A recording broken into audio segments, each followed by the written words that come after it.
what triggers the film, what made me, start writing it, is a similar incident to the way it happens in the film. It happened because a few years ago when I was living in Beirut, I was living in an old street, and I was watering my plants, and similar things had happened.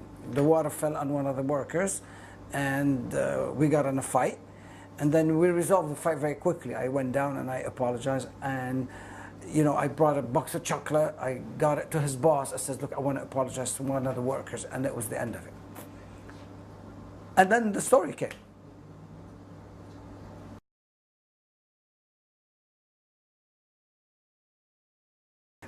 During the writing, we looked at a lot of films that we thought would help us understand certain things, and it's something that I do all the time. Right now, I'm writing with Joel also the next film, and we're looking at so many movies, because sometimes you ask yourself, how did this guy resolve it in that film? So we saw Judgment at Nuremberg. It's a trial movie, and it's a great movie. And then I saw a film by Sidney Lumet called The Verdict with Paul Newman. If you notice, in The Verdict, there is the character Ed Kincannon, played by James Mason, who played the lawyer. My lawyer, this guy, was very inspired by James Mason. He wears classic, he wears old-fashioned, and he has a big staff, while she has a small staff. Like Paul Newman has a small staff, Ed Kincannon had a big staff. So I was very influenced. Then I saw practically about 10 or 15 courtroom drama. Kramer versus Kramer, Philadelphia, Anatomy of a Murder, 12 Angry Men with Fonda. I saw a great film also called Kyuju by Jang Yimou, because it is just so inspiring about a woman quest for justice, for dignity, similar to what I did. And then I saw a film that actually was very inspiring, Rango. I saw Rango so many times. Rango is such a great film, and it's an animated film about a chameleon, and nobody understands. Nobody understands. Says, Ziad, how in the hell Rango has inspired you to write the insult? It did. I don't know why. It's a great film.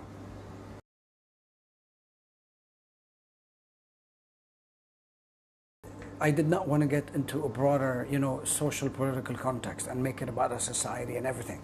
That takes place in the film. You see it. Halfway through the film, you see how the society reacts to such a simple fight that does not stop there. It becomes a social fight. But you're right. In film, you don't talk about society. You talk about individuals through society. You don't talk about politics. You talk about politicians. You don't talk about medicine. You talk about doctor. This is an example. We don't get attached to themes. We get attached to people. And of course, the bigger your theme is, the more profound your story is. I wanted to take the story of those two guys and have them clash as each other, have them confront each other, because we want to reveal about what they believe in. You got to give them the reason why they hate so much each other.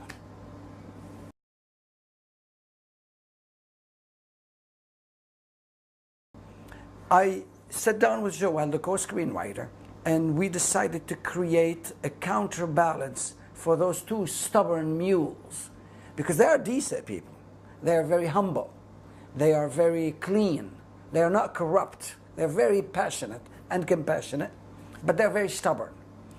In exchange, we started setting up their wives, and we made their wives pretty, smart, but most importantly, and most of the people don't pay attention to it, is the judge. I put a female judge on purpose.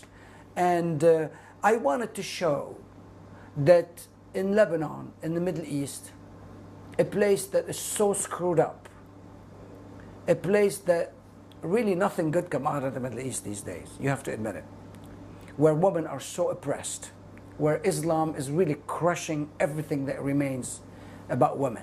It's probably the most oppressive religion about women. But I wanted to show that, you know what, screw you. I'm going to bring in a woman who's judge, and she's going to be the wisest, and she's going to be an objective between those two males. All these things that I'm telling you about, we didn't provoke it artificially. It just came through the writing. And as we were moving in the screenwriting, we start coming up with the ideas. Oh, how about we do this? How about the judge, we put it a female, and the 2 assistant judges are male, older than her. It really came about because it just started to take its own direction.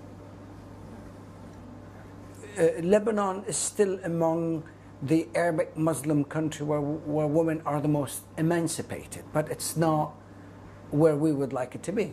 It's not where I would like it to be, where women really come to power and then, you know, assume their roles.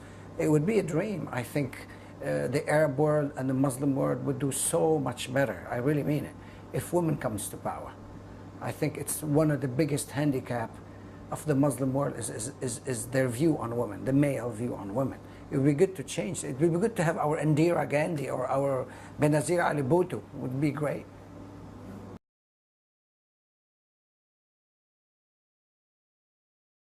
You know, I came to Beirut not knowing who was in the market because I've been distant from Beirut for such a long time. And I just came back. I hired a casting director and I said, show me who you got in this market. And we started a very long process that lasted about 6 months. And then I fell upon this guy who was apparently a very big star in Lebanon, who was Adel, who plays the role of Tony. And I liked him. I liked him because he was raw. He was the closest to the character I could imagine. I knew he was moody. I felt he was lunatic with a very short concentration span, that he was hard to grasp. I felt it early on, but I knew he had something. You know, I knew this guy is going to give me something savage. And I found out very quickly that he was born and raised in the very same place where we were going to film his neighborhood. He knew the area so well. The Palestinian guy, Kamel, was a different story. He was an unknown actor, never done a movie before. It's his first time. And I casted him on Skype. And when he arrived to Beirut, I knew I was taking a chance. When you work with an actor who has never done a movie, who has only done theater, you are into big trouble because they have reflex of a theater actor. And acting in theater is so different from movies. Some actors make the transition, some others don't. The first few days of shooting or even rehearsal, I knew it was going to be rough. And halfway through the shoot, I was going to kill him. So what do? You can't fire an actor. You can't fire him because half of the movie or even the first day of shooting, it's difficult to get rid of him, and I did not have an alternative. So you try to teach him at the beginning certain things. You says, look, in movie you don't need to do big gesture. You just a look, a wink is all you need to do. And at one point, it was not going well. And you remember that scene where he started to shout inside the trailer? And he was screaming because he just got fired. This scene, actually, he was not acting. He was very upset at me. And it happens that I knew that I had to say something to piss him off. And I've insulted him. And I secretly told both cameras to roll. And we really caught the moment where he was very upset. He was upset at himself, upset at making the movie, upset at working with me, frustrated, and it was one of the most beautiful moments in the film. And, you know, the film was over. I thought I completely failed. And once, this is the magic of the editing. The guy, 6 months later, wins Best Actor in Venice Film Festival. Tells you how ironic our world is.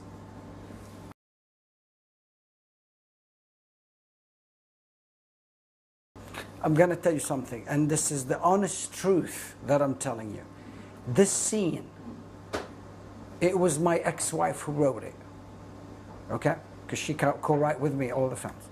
When she wrote it, and she read it to me, I sort of didn't care for it very much. I said, yeah, it's a good scene, but I thought it was a bit contrived, a bit artificial, but not so much. And I didn't argue with her. Not because I wanted to please her. I just said, let's leave it in the film and then we'll see when I film it what we'll do with it. of all the films, that was the scene that I knew the least and that I was not prepared at all for it. Meaning, when I got to the set, I did not know what my shot list is because I didn't care for it that much. So psychologically, I didn't see it. So we come at the end of the day. I had 2 hours to shoot that scene, which was not enough. Plus, I was not prepared. So I said, you know what? Let's improvise it. Where do you want the cars? I said, let's put the car here and put the other car there. And we put both cars like this. And I said, okay, let's rehearse it. I said, wait, 1 second. Let's turn the car. And then we turn it. I said, okay, let's see. So when the door are going to open, they can't open because they do like this. I said, oh, that's good. Okay, let's shoot it. Action. He came and sat down. I said, okay, what do you do next? Okay, you go out and you do this. What do you think? Yeah, let's do it. Are you convinced? Not sure. Let's do it. All right. The whole scene was shot as we went along. I had no idea where I was going. It turned out to be the best scene in the movie.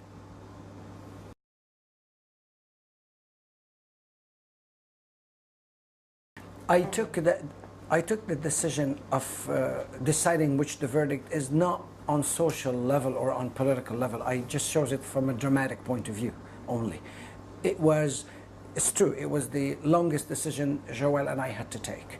Even after we finished the film, we spent about 3-4 months thinking about what shall we do? Is he guilty or not guilty? So we came to that conclusion because we believed what's important is not guilty or not guilty, but rather the character's arc. Has Tony obtained what he wanted or not? And once he obtained it, who cares about the verdict? But we still needed to give the verdict. Technically, you could have ended the film 5 minutes earlier, but you've embarked the audience since the beginning of the film that there is a tribunal. There's no way you can tell the audience we're not going to give you the verdict. The audience naturally expected, but the character's arc happens before. My mother, who was a legal consultant on a film, I've asked her what are the rules regarding the guilty or not guilty verdict. In Lebanon, the judge has the freedom to go any way he wants. He could consider the plaintiff guilty. He could consider the plaintiff not guilty. He could accuse both of them. He could acquit both of them. He could put both of them in jail. It could go any direction. So we had the freedom to go any way. We were not constrained by the law. Joel and I had the freedom to go any direction we wanted.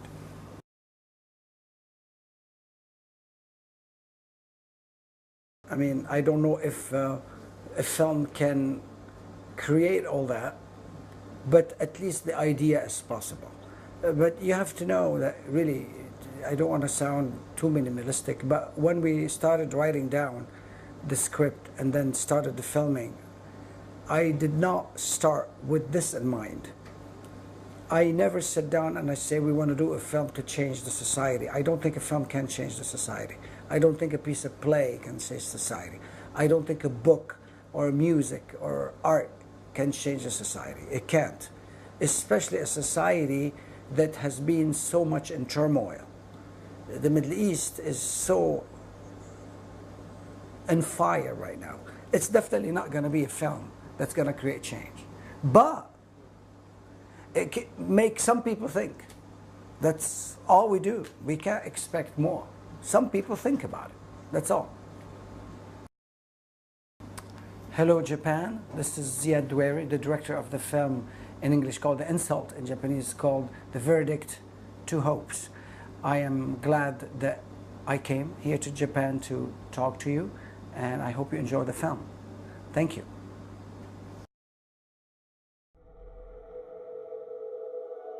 أنت المدعي. استدعوا المتهم. 自動車修理工場を営むトニーと住宅補修の現場で働くヤーセル。 حضرتك تدعي إنه بتاريخ 2 تموز أنت واحد عرس. 些細な口論が أنتوا أصلا شعب بلا أصل. 国を揺るがす法廷劇へと姿を変えていく。 بدي إياك تجبره إنه يعتذر بتسمع من تمه دغري. حتى لو كنت من أكثر الناس المظلومين بالعالم. ياسر سلامي كمان صار عنده ردة فعل على الكلمات اللي استهدفت هويته. هذا شيء طبيعي. كان ماشي حالنا لحد ما شرفتوا انتوا مشروع العمار المرن. ما تخلي شغلة صغيرة مثل هيدي تخرب كل شيء. تجد هذه المحكمة